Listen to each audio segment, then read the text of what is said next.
Okay, so let's talk a little bit about how you're going to be graded. And specifically, chances are at some point you're going to see a square at the bottom of your graded essay that looks like this.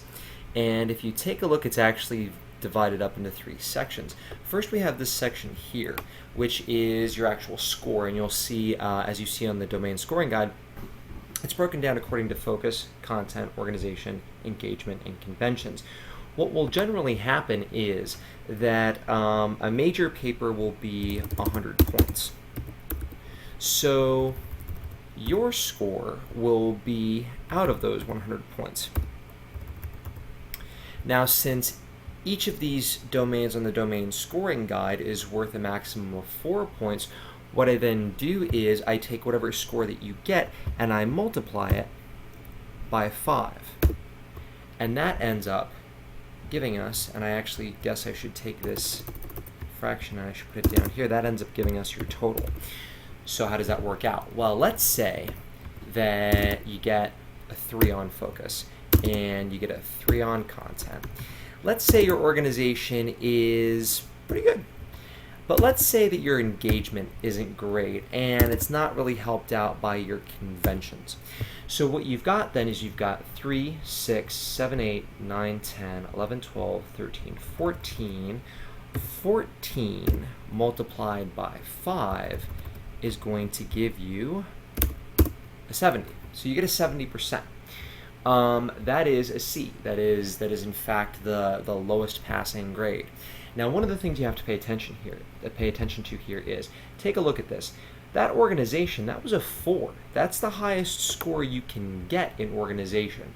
But even though you might get the maximum score in any one of the domains, that is not going to guarantee that you're going to pass that particular essay. You have to make sure that you're shooting generally for 3s. What really sunk this grade? Those 2 2s in engagement and conventions. Now, I can certainly cover this a little bit more in class, but the way that it tends to break down is focus and content. These are not requirements. This does not always happen, but the trend goes that focus and content are usually within a point of one another. The things that affect your content tend to affect your focus as well, and vice versa. The same goes for engagement and conventions. The things that affect one tend to affect the other. That really leaves kind of organization by itself. Organization is influenced by everything, obviously. And in kind of a broader sense, all the domains are influenced by all the other domains.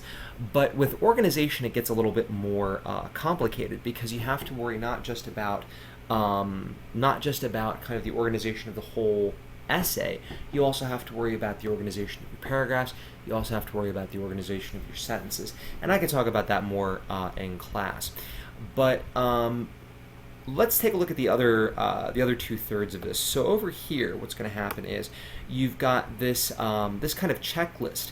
So with this particular essay, as I'm going through, maybe I think to myself, well, this person really could have done better.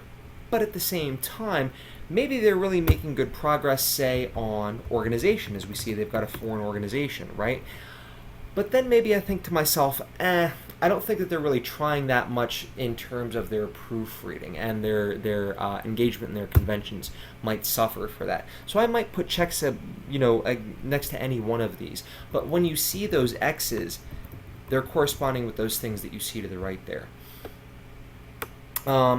If we go down then to the last part here, we have recommended action. All right. And here, I mean, it's pretty self-explanatory. You're going to see for this particular essay, I would probably tell this person, you're probably going to need to see me soon. There may not be the sorts of things that I think this person needs to come to see me absolutely right away, but they may need to see me before their next essay, for instance. If it gets to the point where it says, recommended action, see me if you want to pass, chances are it's probably already too late. But this might be kind of a final warning. And then we have down here, keep it up, you're doing great, or you're getting there.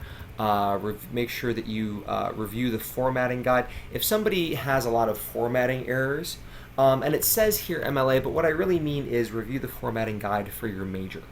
Down here we've got visit the Writing Center, pay closer attention to the assignment, pay closer attention in class, make sure you're checking your work for typos, conventions, or twice. Any of these that get checks, please make sure that you're paying attention to those things. Please make sure that you're rectifying whatever that situation is, so that it's not a problem for your next essay. If you have any questions about any of this stuff, let me know. Like I said, I'll probably talk a little bit more about this in class.